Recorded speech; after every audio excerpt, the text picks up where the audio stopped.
Good evening, folks. This is Arashineko.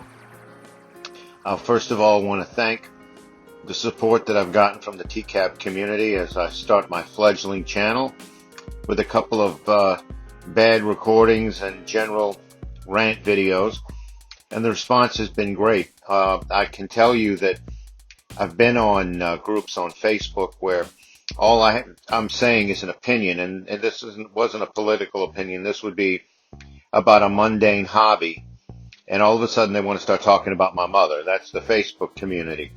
And it really was frustrating because I might have a difference of opinion on a mechanical issue involving my hobby, and all of a sudden everybody gets personal.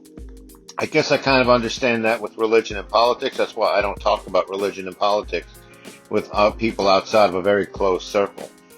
But the TCAP community has been really wonderful. I want to thank everybody. Now, what I just wanted to talk about briefly in this short video is, why are people sympathetic to the predators? Why are some people in the TCAP community sympathetic to the predators? Outside of TCAP, a lot of people nationwide, they seem to view To Catch a Predator as being entrapment.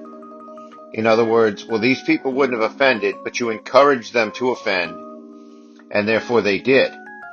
I don't understand why people think that way, because as can be proven with Kevin Westerbeck and Dustin McFetridge, and there's several others, I think Lorne is included in this. There are predators and that offended before and have offended since.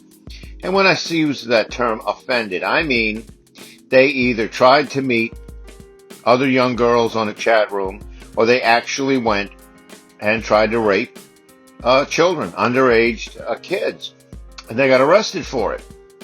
So all that TCAP did was it exposed the national phenomena of how unsafe our kids are, which I think is excellent that it did that. And it also showcased some individuals who were doing this exact same thing. And I thought that was wonderful. I think that what we do now in the community, we keep pressure on people like Lorne. And we give them something to worry about other than free time to sit in front of their computers or their phones nowadays, however they do it, and just victimize people. Now they've got an entity that watches them, that discusses the issues, that casts continual light on what's going on. And I don't understand why people I think that people tend to, if you cast too much focus on a group for a shortcoming or a failing, they start to get some sympathy going. I don't feel that way, so I don't understand it. But to give you an example of what I'm talking about, I've been watching To Catch a Predator videos on YouTube since To Catch a Predator was actually still on television, and or shortly after. And what I'll do is, or what I used to do is, I would watch all kind of videos on YouTube. YouTube is my main form of entertainment. So I watch a lot of movie reviews about science fiction and fantasy. I watch a lot of technical videos about certain things, like car repair and things like that. How-to videos, how to repair your refrigerator and stuff. But every time I stray, or I'll take a break from TCAP, I always end up coming back. And when I come back, I start watching the old episodes. I mean, I almost know them by heart, but I watch them because I feel strongly about this subject, and I really, really enjoy them. But I don't want to mention right now any particular channels or individuals. I'm not criticizing anybody individually, but I'll watch an established channel, and they'll say things like, well, Westerbeck was really bad, but Lorne's not that bad. Lorne really loved Kayla. Lorne Armstrong did not love Kayla. That is bullshit. What he was doing was he was grooming what he believed in his clumsy, goofball way. He felt he was grooming a young girl so that he could use her for his own gratification. And to say, after we've seen the chat logs and all the evidence that Lorne really cared about Kayla, Lorne cared about himself. That is a common trait among all of the predators. But Lorne Armstrong cared about himself. Every time he would talk to Kayla, and they would have a semblance of a normal conversation about why are her parents fighting, or is she getting enough sleep, or what's she doing in school, it would immediately go back to, oh, here's my penis. Oh, are you watching my penis? And he would sit there naked when he thought he was talking to a 13-year-old and talk about his penis. And that's Lorne's one example among many. And then I'll hear the TCAP, I don't want to say broadcasters, but I'll hear the TCAP personalities, those that post videos, the TCAP YouTubers, and they'll talk about, well, they'll always focus in on a really bad guy. Again, Westerbeck comes up a lot, and they'll say, well, he's bad, but somebody else isn't quite as bad, and maybe we've got them all wrong, and they hedge, the TCAP presenters. So, well, I don't really want to say because I don't know. This individual so-and-so may have had some problems. And I'm going to tell you right now, all of the individuals that were featured on To Catch a Predator were evil as fuck.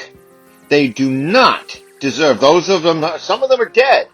And I don't feel bad about that. I would not have taken part in eliminating them. I didn't sit here and wish anybody was dead, but, you find out that Chuck Harding died, or you find out that any of the other predators, some of them refused medication and they died. And I don't feel bad about that at all. I don't feel sympathy for any of the predators because they are child predators. This is not the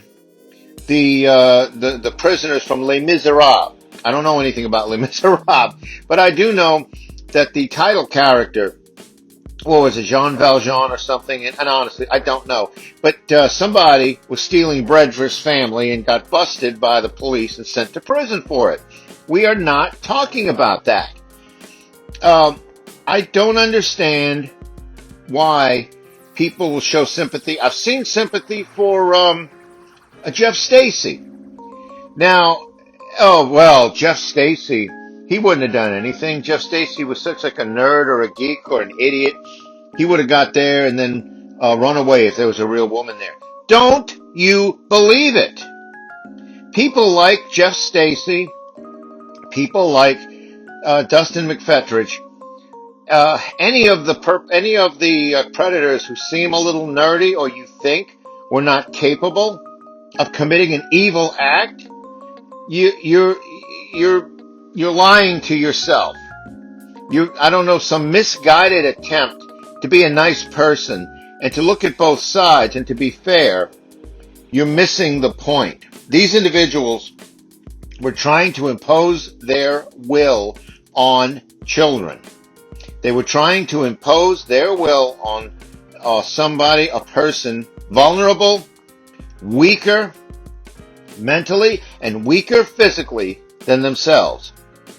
And if you think that any of these monsters, which I like to call them, if you think of any of these predators would have given up their prey out of some inner morals, you're mistaken. You are wrong. These individuals were caught. Instead of an actual child, they were busted by a TV show and by law enforcement.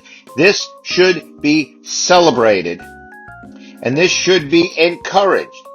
We should have To Catch a Predator on TV 7 nights a week. There should be several networks competing to show To Catch a Predator television shows. There should be a whole bunch of shows like True Crime on YouTube competing to do their own busts. It should be, To Catch a Predator should be bigger than ghost hunting shows, because ghost hunting shows are a bunch of crap. Okay? They simply are. Cooking shows ultimately are a bunch of crap. You can't really produce the results that they show on TV. But something important, like To Catch a Predator, where children are being protected, that should be promoted. And of course, it's up to us happy few, to keep TCAP going. But anyway, that's all I have for tonight. And it was a little bit of an angry rant. Look out, because I get way more angry than that on occasion. But as always, this is Hiroshineko. Thank you for listening, and we are signing out.